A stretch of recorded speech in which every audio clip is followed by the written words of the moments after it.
खबर तो आपको याद होगी, जहां पर दुर्ग पुलिस ने अंतर्राज्यीय चोर गिरोह का पर्दाफाश करते हुए दो चोर को पकड़ा था। सलीम खान और हासिम खान को पकड़ा था, उनको जेल भेज दिया था। लेकिन उसके बाद भी दुर्ग पुलिस ने कहा था कि जो मेन आरोपी है, मास्टरमाइंड है, वो भी फरार चल रहा है। जेल भेजने के बाद जो दुर्ग पुलिस है वो मास्टरमाइंड आरोपी के जांच में जुट जाती है, उसको खोजने के लिए लग जाती है। उसके बाद सुराग के अनुसार पता चलता है कि जो मास्टरमाइंड है वो दिल्ली में रहता है और उसका नाम नासिर हुसैन है। दुर्ग पुलिस की टीम दिल्ली पहुंचती है और क्षेत्रीय पुलिस का सहारा भी लेती है। करीबन एक हफ्ता मेहनत करने के बाद, एक हफ्ता मुशक्कत करने के बाद नासिर हुसैन पुलिस की गिरफ्त में आता है। दरअसल जब दुर्ग पुलिस दिल्ली पहुंचती है अपनी टीम के साथ पता करने के लिए, तो काफ़ी मुश्किल होता है कि किसी बड़े क्षेत्र में, किसी घनी आबादी वाले क्षेत्र में एक अपराधी को, एक चोर को पकड़ना। तो दुर्ग पुलिस ने टीम बनाया।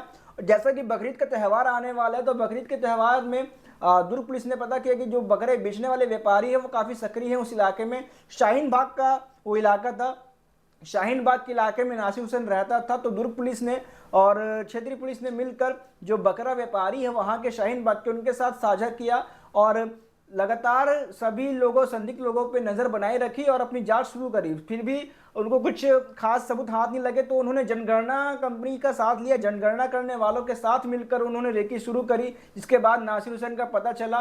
पता चलने के बाद कुछ उनके घर का पता चला। घर के पता चलने के बाद और भी धीरे धीरे उनके खुलासे खुलते गए, जिसके बाद एक कार के, जो नासिर हुसैन जो चोरी करता था उससे कार खरीदा था, वो कार से दरभंगा भागने की तैयारी में था, बिहार के दरभंगा भागने की तैयारी में था। दुर्ग पुलिस को पता चलता है तो यमुना एक्सप्रेस वे में कार से करीबन 150 से लेके 160 प्रति किलोमीटर घंटे के हिसाब से भाग रहा था। दुर्ग पुलिस करीबन 300 किलोमीटर पीछे से उसका पीछा करना शुरू करी और नाकाबंदी कर, घेराबंदी कर उस आरोपी को पकड़ लिया गया यमुना एक्सप्रेस हाईवे से और उसे दुर्ग लाया गया। बता दूं, इस पूरे काम करने में, इस चोर को पकड़ने में एक हफ्ता का समय लगा। और ये जो चोर है ये अंतर्राज्यीय है, मतलब कि हर राज्य में इसने चोरी कर रखी।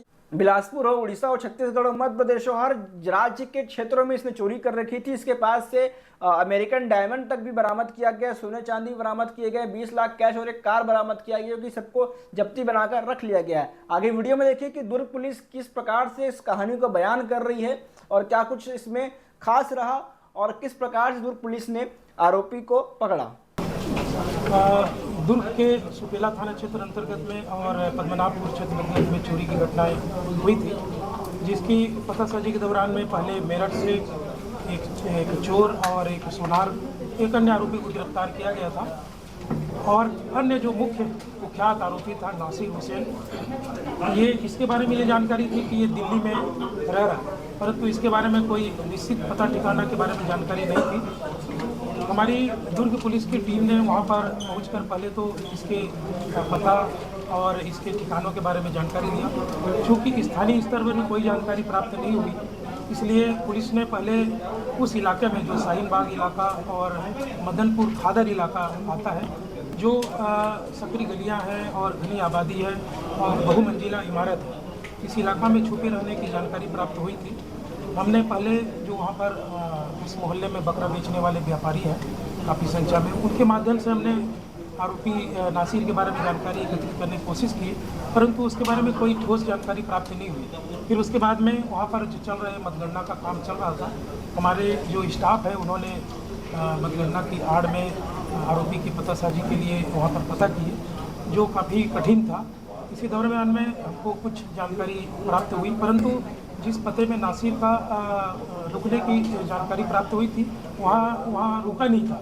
वो तुरंत गाजियाबाद या नोएडा या मदनपुर खादर या इस तरह से शाहीन बाग इलाका में ठिकाना बदल देता था। इसी दरमियान में पिछले लगभग 10 दिन तक पुलिस ने वहाँ पर डेरा डालकर पतासाजी कर रहे थे। इसी दरमियान में ये जानकारी प्राप्त हुई कि आरोपी जो बिहार दरभंगा क्षेत्र का रहने वाला था, वहाँ पर एक जो चोरी की गई थी पैसे, उससे खरीदा हुआ किया कार है, उससे भाग रहा है और काफ़ी स्पीड से भाग रहा था।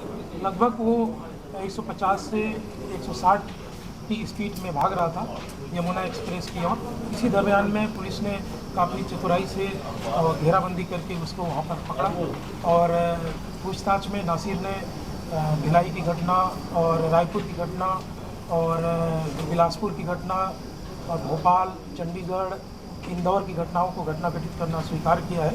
इसके पास से लगभग अभी 20 लाख अनुमानित जो मूल्य है उसकी संपत्ति बरामद किया गया है, जिसमें डायमंड के सामान है, सोने चांदी के आभूषण है और एक जो चुराई हुई संपत्ति से खरीदा हुआ किया कार है और कुछ नए कपड़े जो लगभग 3 लाख रुपए के हैं, इसे बरामद किया गया है। कुल 20 लाख रुपए की सामान बरामद किया गया है और इसे पूछताछ किया जा रहा है। पूछताछ के बाद में इसके आगे और भी जो प्रॉपर्टी या जो घटना घटित किया होगा इसके बारे में भी क्लू निकाले जाएंगे और आगे वैधानिक कार्रवाई की जाएगी। राज्य में लोग चोरी कर चुके हैं। अभी तक जो जानकारी आ रही है मध्य प्रदेश के भी कई जिलों में घटना घटित किया है। इसके अतिरिक्त उत्तर प्रदेश में मेरठ के इलाके में चोरी किया है, चंडीगढ़ में चोरी किया है और अभी तक छत्तीसगढ़ के कई जिलों में घटना घटित किया है। पुलिस इसको इसको अभी फिलहाल मध्य प्रदेश के भोपाल और इंदौर के आसपास की पुलिस ढूंढ रही है। चंडीगढ़ में पिछले कई दिनों तक ये जेल में बंद रहा और जेल में ही जो आरोपी इनके जो गिरफ्तार हुए जेल में ही ये प्लान करता था कि किस तरह से वहाँ घटना को अंजाम देना है।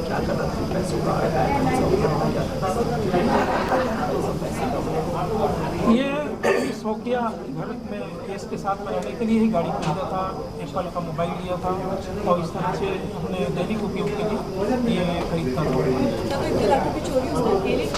नहीं, मुख्य रूप से चोर जो है 2 आरोपी हैं, एक हासिम है और दूसरा ये नासिर है।